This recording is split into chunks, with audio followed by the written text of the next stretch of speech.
July 1st, 2026, a Wednesday morning, 450,000 New Yorkers wake up with no health insurance, not because they lost their job, not because they missed a premium, because on that morning, the state of New York decided they could no longer afford to cover them. The program that covered these workers was called Essential Plan. $0 premium, zero deductibles, low copays, covered by a mix of federal state dollars. And on July 1st at midnight, it stopped covering them. So this is not a story of one bad federal cut. This is a story of $2.3 billion choice that Governor Kathy Hochul made in her state budget and the 450,000 people who paid for it. So hit subscribe because this one gets uncomfortable. Rewind to 2025. President Trump signed a piece of federal legislation called H.R. 1, officially titled the One Big Beautiful Act. Buried inside that bill was a provision that cut $7.5 billion in annual federal funding for New York State Essential Plan that had covered 1.7 million New Yorkers at its peak. It was created in 2015 under the Affordable Care Act, especially for working adults who earn too much for Medicaid but too little to afford private insurance. Grocery workers, home health aides, restaurant staff, construction laborers, delivery drivers. Overnight, the federal money that made $0 premium possible was gone.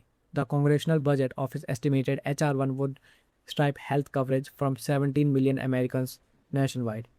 In New York alone, the State Bar Association projected losses between 10 and $13.5 billion every year.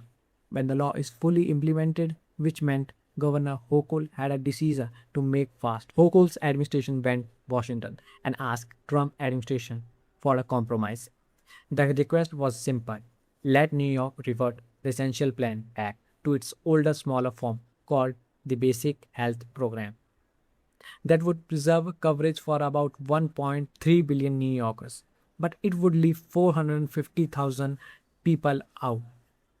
On March 20th, 2026, the Federal Centers for Medicare and Medicaid Service approved the request. Hochul stood at a press conference and framed it as a damage control. Quote, from the beginning, I sounded the alarm about the devastating impact HR 1 would on our hospital and healthcare system and made clear that no state can fully backfill cuts this severe. A statement contained one word that changed everything cannot. New York cannot fully backfill the cuts. It would turn out the state actually partially backfill it and choose not to. To understand who paid for that choice, you have to understand who the 450,000 people actually are. The 450,000 New Yorkers dropped the essential plan. Share three characteristics. First, income. They earn between 200 and 250% of the federal poverty line. In real number, that's roughly around 30,000 to 37,000 a year for a single adult. Not enough to be a poor by federal definition. Not enough to be comfortably afford private health insurance in New York. Second, legal status. According to multiple state reports, the majority of the 450,000 are legally present immigrants, green card holders, refugees, legal resident, people whose immigration status was flagged by specific provision inside HR 1. Third, employment. These are working New Yorkers. Their job don't provide health insurance because their employer's structure asks to fall below the threshold that triggers the coverage requirements. They are not unemployed. They are not public assistant. They earn just above the poverty line. Work job without benefits, and until July 1st, they were the state's most efficient health insurance customers. Now they are on their own. Here's what the most media covered period. In May 2026, more than 70 state lawmakers signed a letter to Governor Hochul. State Senator Gustavo Rivera, State Senator Jeremy Cooney, State Senator Joe Adabo, Senator Lore Comrie, and dozens more from across upstate, downstate, Long Island, and New York City. The letter did one thing. It asked Hochul to include funding in the state budget to cover the 450,000 people who were about to lose their insurance. Cooney introduced a specific bill called HIERA, the Health Access for All New Yorkers Act. It would have allowed those 450,000 people to buy into a state-funded version of the essential plan at low or no cost.